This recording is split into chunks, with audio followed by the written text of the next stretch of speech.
যে ভূমিকম্পনের সৃষ্টি হয়েছে, ভূমিকম্পন হয়েছে। এর মাঝেও নাকি আরো একদিন হয়েছে। অবশ্য ওই দিন, যে শুক্রবার দিন ভূমিকম্পন হয়েছে, আমি টের পাইনি, বুঝি নাই। আমি করছি কি, মানে ওখানে কাজ করতেছি, ওই আপনার সার খেত বনবো, ওই সার আর ইটা মাখাইতেছে, নড়াচড়া করতেছি, নড়াচড়ার উপরে কিছু বোঝা যায় না। কিন্তু ঝনঝন শব্দ যে উপর, মানে ছাদের উপরে শুনলাম। আর যে আমার যে হয়তো বাচ্চা দুটো বসে আছে, ওরাও একটু ভয় পাওয়া গেছে যে এরকম কাঁপে কি কারণ। ভূমিকম্পনের ছিল, কম্পনের ছিল মনে হয় 5.2 কি 7.4 এরকম একটা, এক একজন এক এক ধরনের মন্তব্য করছে। তাহলে এরপরে আরো একদিন হয়েছে। এমন একটা সময় আসবে এই ভূমিকম্পনে, বিশেষ করে যেই সমস্ত উঁচু বিল্ডিং গুলো আছে ঢাকা শহরে, চট্টগ্রাম বা বিভিন্ন যেই সমস্ত উঁচু বিল্ডিং গুলো আছে, এগুলো অনেকগুলো ভেঙে পড়বে। এতে মানুষের অনেক যান এবং প্রাণের, মালের ক্ষয়ক্ষতি হয়ে যাবে। এটাও কি আমরা এই যে আল্লাহ বললেন যে জাহার আল ফাসাদু ফিল বাহরি ওয়াল বাহরি, এটা হলো আমাদের হাতের কামাই। তাহলে এই ভূমিকম্পনটাও হয়েছে, এটাও মহান আল্লাহ রাব্বুল আলামিনের পক্ষ থেকে একটা কি, মানে হয়তো কোনো কোনো সময় ভূমিকম্পন আমাদের জন্য রহমত হিসেবে আসে, আবার কোনো কোনো সময় এটা মুসিবত বালা এটা হিসেবে আসে। রহমত হিসেবে আসে এই কারণে যে যখন এই ভূমিকম্পন হবে, দেখলাম ওই দিন একটা আপনার এনটিভি বা কোন জানি চ্যানেলে একটা চলছিল আর কি, আপনার কথোপকথন চলছিল। একটা মহিলা অবশ্য পর্দার সাথে বসে আছে, লা ইলাহা ইল্লা আনতা সুবহানাকা ইন্নী কুনতু মিনাজ জালিমিন, লা ইলাহা ইল্লাল্লাহু মুহাম্মাদুর রাসূলুল্লাহ ঠাইসিয়া পড়তেছে। দেখলাম ফেসবুকে এইরকম দেখলাম, মানে যখন কম্পন শুরু হয়েছে ওর ভিতরে আতঙ্ক শুরু হয়ে গেছে, হয়তো কি যদি ছাদটা ভেঙে পড়ে তাহলে তো অবস্থা খারাপ। অবশ্যই ভূমিকম্পনে কিছু মানুষও মারা গেছে, গেছে না? কিছু কিছু মানুষ, 11 জন মানুষও মারা গেছে। তাহলে যদি হয়তো ভূমিকম্পনের কয়েকটা দেশ আছে, মানে যেটা হলো জাপান, এই দেশটাতে ভূমিকম্পন বেশি হয়। আরো বেশ কিছু কিছু দেশগুলো আছে, এই দেশে ভূমিকম্পন হয়। তা আমাদের দেশে যেরকম হয়তো 5.4 হয়েছে, যদি একটু বাড়ে, এটা মনে হয়তো ছিল কয় সেকেন্ড, সম্ভবত 6 সেকেন্ড ছিল, 5-6 সেকেন্ড ছিল। যদি ধরেন হয়তো আধা মিনিট হইতো, অথবা 15 সেকেন্ড 20 সেকেন্ড হইতো, তাহলে হয়তো কি অধিকাংশ বিল্ডিং গুলো ধসে যেত, অধিকাংশ অবকাঠামো গুলো কি হইতো, ধসে যেত, মানুষ মারা যেত। কারণ এক একটা বিল্ডিং এই ঢাকাতে 10 তলা 11 তলা, 5-7 তলায়, প্রত্যেকটা তলাই মানে কমপক্ষে, মানে হয়তো বড় বিল্ডিং হলে 20-25 জন করে কমপক্ষে করে থাকে। তাহলে যদি ভূমিধস হয়, ভূমিকম্পন যদি কঠিন ভাবে হয়, তাহলে লোক মারা যাবে কথা চিন্তা করে। যাই, এটা হলো আমরা অন্যায় করছি, এই অন্যায়ের ফলেই মহান আল্লাহ রাব্বুল আলামিন আমাদের উপরে এরকম পাপ, এই পাপ করার কারণেই এই ধরনের বিপদ বিপর্যয় আল্লাহ তাআলা দিচ্ছেন। হাদিস শরীফের মধ্যে দেখলাম রাসূল সাল্লাল্লাহু আলাইহি সাল্লাম বলেছেন, হযরত আব্দুল্লাহ ইবনে উমর রাদিয়াল্লাহু তাআলা বর্ণিত, তিনি বলেন রাসূল সাল্লাল্লাহু আলাইহি সাল্লাম আমরা যেখানে আছি কিছুটা এগিয়ে আসলেন, এগিয়ে এসে বললেন, হে ওমর, তোমাকে 5টা বিষয় সম্পর্কে অবহিত করি, যেই 5টা বিষয় আমার উম্মত বা মানুষেরা ভবিষ্যতে মুখোমুখি হবে। এই মুখোমুখি হওয়াতে তাদের অনেক ক্ষয়ক্ষতি হবে, তবে আমি আল্লাহ তাআলার কাছে প্রার্থনা করেছি যেন এই বিপদটা না আসে। হযরত ওমর রাদিয়াল্লাহু তাআলা বললেন, হে আল্লাহর রাসূল সাল্লাল্লাহু আলাইহি সাল্লাম, আপনি আমাদেরকে অবহিত করেন এই 5টি জিনিস কি? তন্মধ্যে রাসূল সাল্লাল্লাহু আলাইহি সাল্লাম বললেন, যখন কোনো জাতি প্রকাশ্যে অশ্লীলতা করে, প্রকাশ্যে একেবারে ওপেনে অশ্লীলতা করে, ওপেনে অশ্লীলতা, এই জিনিসটা কিন্তু আমরা দেখি। আমার মেয়ে, আমার বোন, আমার ভাতিজি, এরা বা হয়তো ছেলে বা ভাতিজা, এরা হয়তো বাহিরে লেখাপড়া করে। বিশেষ করে কয়েকদিন আগে আমি রাজশাহীতে ট্রেনিং করে আসলাম, দেখলাম ওখানে একটা পার্ক আছে, পার্কের নামটা হলো কি জানো, পার্ক ভুলে গেলাম। তা আমরা ট্রেনিং শেষ করে আসরের নামাজের পরে এমনি ঘোরাফেরা করার জন্য গেলাম, ঢুকলাম, দেখলাম চিড়িয়াখানা করে রাখছে, দুই একটা হরিণ টরিণ আছে, আবার কিছু পাখি টাকি আছে। এই পার্কের কিছু কিছু জায়গা গাছগাছালির ঝোপ ঝাড়ে করছে কি কিছু কিছু বসার জায়গা করে আছে, সিটের মতো আছে, আপনার বেঞ্চের মতো বানানো আছে। ওটাতেও ওই পার্কটা, রাজশাহী পার্কটা দেখলাম যে কিছুটা ওপেন, মানে চারিদিক দিয়ে একটু ইয়াই আছে, হয়তো রিক্সা ভ্যানে চলাচল করলে ভিতরে কি অবস্থা দেখা যায়। এমনও কিছু কিছু পার্ক আছে, ধরেন এই ফ্যান্টাসি কিংডম, ঢাকা নন্দন পার্ক বা এরকম অনেক অনেক পার্ক আছে যেগুলোর নাম হয়তো আমার জানা নেই। এই সমস্ত পার্কে ছেলে এবং মেয়েরা ক্লাস বাদ দিয়ে গিয়ে কি অশ্লীলতা করতেছে আর কি না করতেছে, যেটা কল্পনা করা যায় না। এটা করতেছে কি আমার আপনার ছেলে এবং মেয়েরাই করতেছে। তাহলে দেখলাম এই রাজশাহীতে ওই একই অবস্থা, ওখানে অবশ্য ছোট ছোট জায়গা, বেশি ইয়া নেই। তাহলে এই যদি হয় অশ্লীলতা, মেয়েরা, আল্লাহ কোরআনুল কারিমের মধ্যে বলছেন, মেয়েদেরকে বলছেন যে তোমরা তোমাদের ওড়নাকে বুকের উপর রাখো। আমরা শহরগুলোতে যদি লক্ষ্য করি, আমাদের গ্রাম অঞ্চলে আলহামদুলিল্লাহ অনেক ভালো আছি আমরা, শহরগুলোতে যদি লক্ষ্য করি মোটামুটি শিক্ষিত কিছু কিছু মেয়েরা আছে। আপনি এই শাহজাদপুর রবীন্দ্র বিশ্ববিদ্যালয়ের কিছু কিছু মেয়েদেরকে দেখবেন, যারা মানে যেই ওড়নাটা বুকের উপর রাখা উচিত, রাখার কথা আল্লাহ তাআলা বলছেন, তারা সেটা বুকের উপর না রেখে গলায় পেঁচা রাখতেছে। তাই রাখে কিনা? গলার সাথে পেঁচিয়ে রাখে। এমন সব পোশাক বের হয়েছে মেয়েদের পোশাক, মেয়েদের পর্দা ফরজ, পর্দা করাটা মেয়েদের জন্য কি ফরজ, অথচ মেয়েরা এমন টাইট ফিটিং জামা পরতেছে, পোশাক পরতেছে, যেটা তার গোটা বডি কেমন কি একজন পুরুষ মানে হয়তো এক নজর দেখার পরেই সে বিভিন্ন ধরনের কল্পনা জল্পনা করবে, করে কিনা? এরকম জল্পনা কল্পনা করে কিন্তু। তাইলে সে যে পোশাকটা পরতেছে খাটো পোশাক, তার নিচ থেকে দেখা যায় যে হয়তো সেলাইও নিচের দিক পর্যন্ত দেওয়া নাই, অল্প একটু দেওয়া আছে, তার বডিটা কিছুটা দেখাই যায়।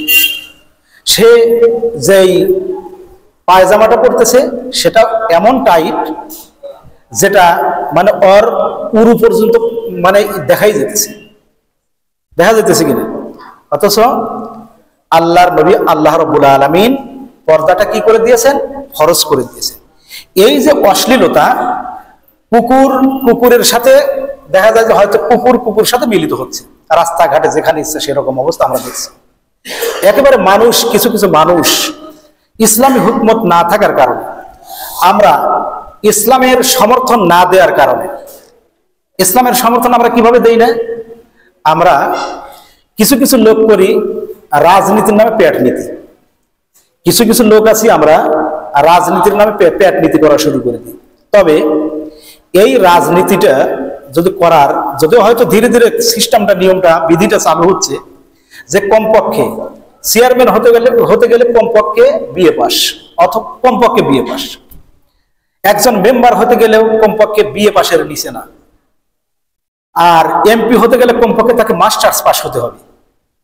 এই রকম যদি সিস্টেম চালু থাকতো তাইলে মানে ধরেন এই যে আমাদের দেশে যেরকম চাঁদাবাজ, ফ্যাসিবাদ বা বিভিন্ন ধরনের কাজকাম দেখি, এটা মনে হয় হয়তো না। বিএ পাস লোক হইলে সে নির্বাচনে যাবে কিনা সে চিন্তা করতো না, আমি অজগবি জনগণের সেবক হয়ে আমি এই শালা বা আরো অন্যান্য যে সব ভাষায় গালিগালাজ করে, আমি এই গালিগালাজ শুনতে রাজি না।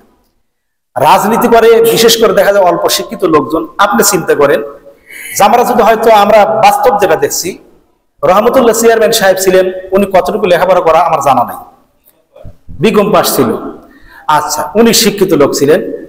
শাহজাহান চেয়ারম্যান ছিলেন, উনি হয়তো অতটুকু শিক্ষিত ছিলেন না।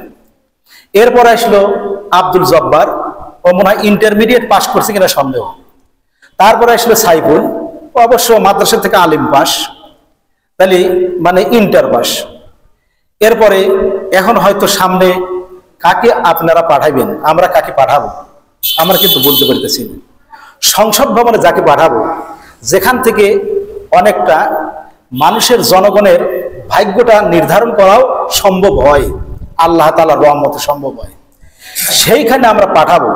আমাকে চিন্তা করতে হবে যে এই লোককে যে আমি সমর্থন দেব, এই লোকটাকে যে আমি সমর্থন দেব, আমি জানতেছি এই লোকের মাধ্যমে কোনো উপকার নাই, সমাজের উপকার নাই। একে আমরা সমাজে দেখি না, একে কাছে পাই না। এর যে যারা নেতাকর্মী যারা আছে, মানে যারা কর্মী আছে, তাদেরকে আমরা দেখি যে সপ্তাহে একদিন শুধু নামাজ পড়া দেখি, এরপরে আর মসজিদে দেখি না, মুখে দাড়ি নাই, হারাম যে কাজ, টাকনুর নিচে প্যান্ট পরা, পায়জামা পরা, লুঙ্গি পরা, এটাও দেখতেছি। তারপর দেখা যায় কোরআন হাদিসের এরা কোনো অনুষ্ঠান হলে সেখানে নাই, গান বাজনার মধ্যে আছে, নাটকের মধ্যে আছে, খেলাধুলার মধ্যে আছে। এই সমস্ত লোকজনকে যদি আমরা সমর্থন করি, করে নিয়ে পাঠালেন, যত সময় গুনাহ করবে এই দেশের লোকজন, মানে যাদেরকে পাঠাইলো, গুনাহ যদি ওর মাধ্যমে হয়, অশ্লীলতা যদি বাড়ে, ওর যে মানে পাপ, ওই পাপটা আমার উপর, আমার আপনার উপর কিন্তু সমভাবে পতিত হবে।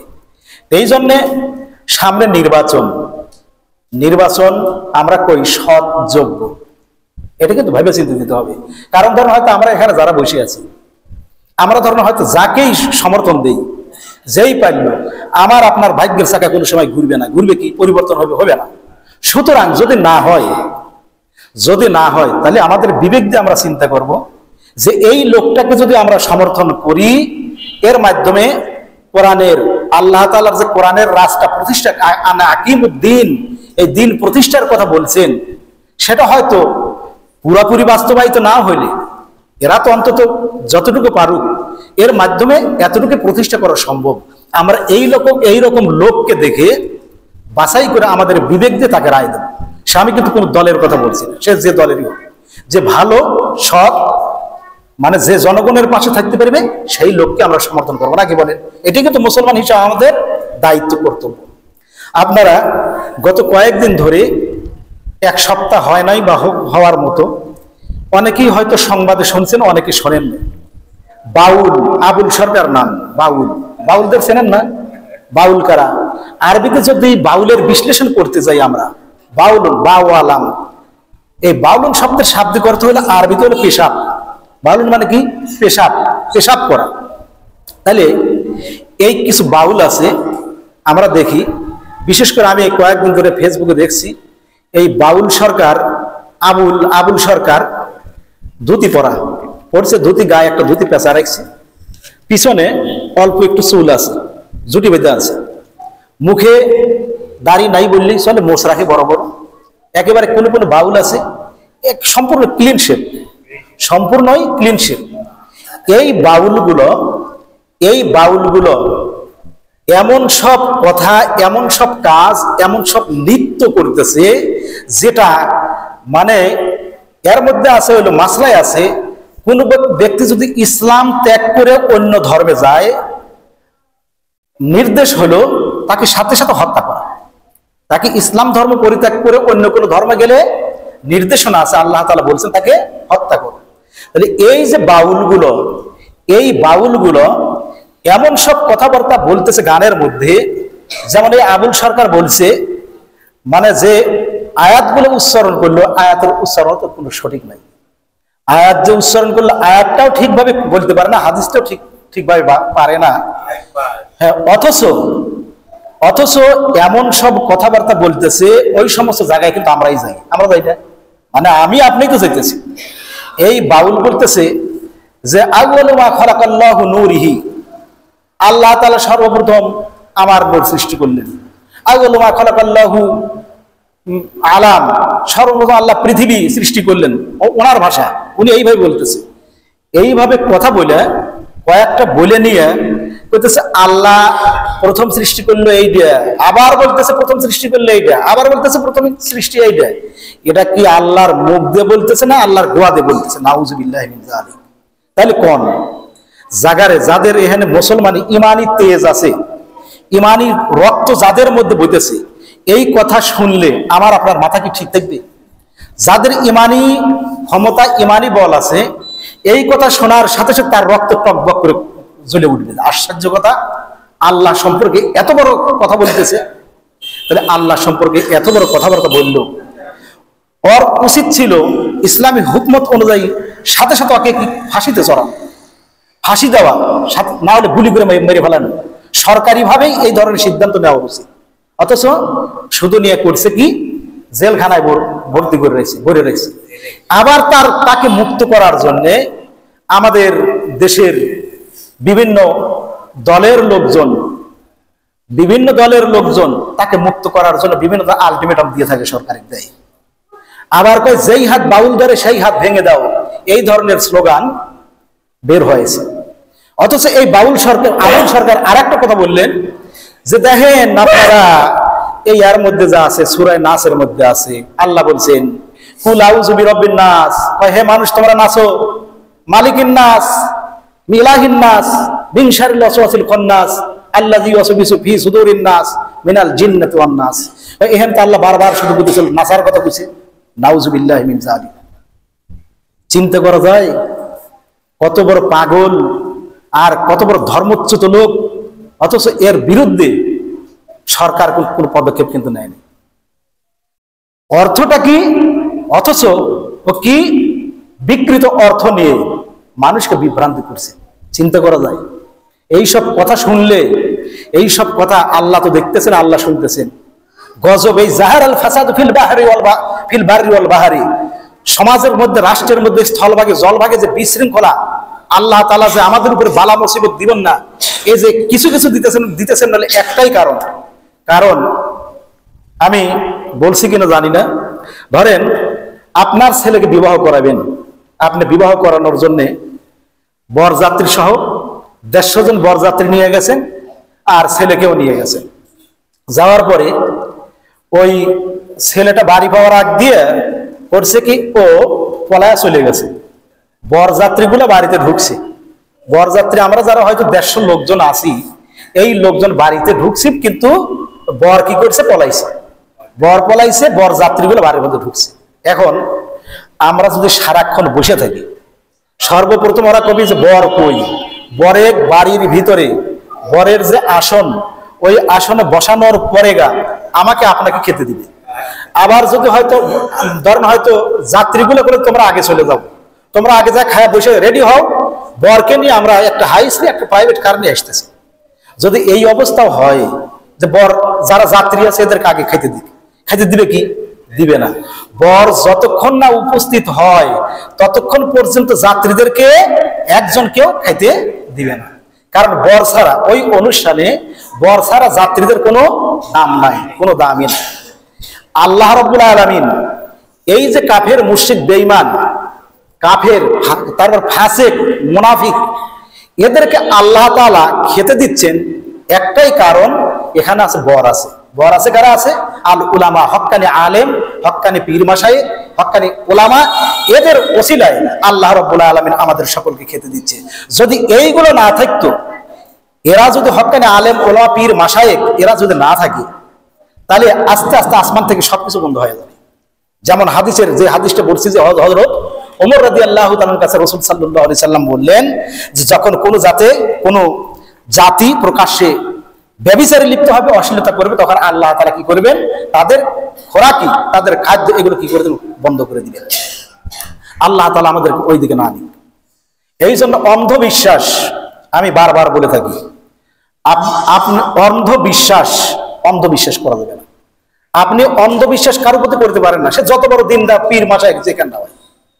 আপনি শুধু হয়তো ভাবতেছেন যে এই অমুকেই সহি, তাকে অন্ধবিশ্বাস করতেছেন। এই অন্ধবিশ্বাস জীবনে একজন ইমানদার মুসলিম হিসেবে এটা করা যাবে না।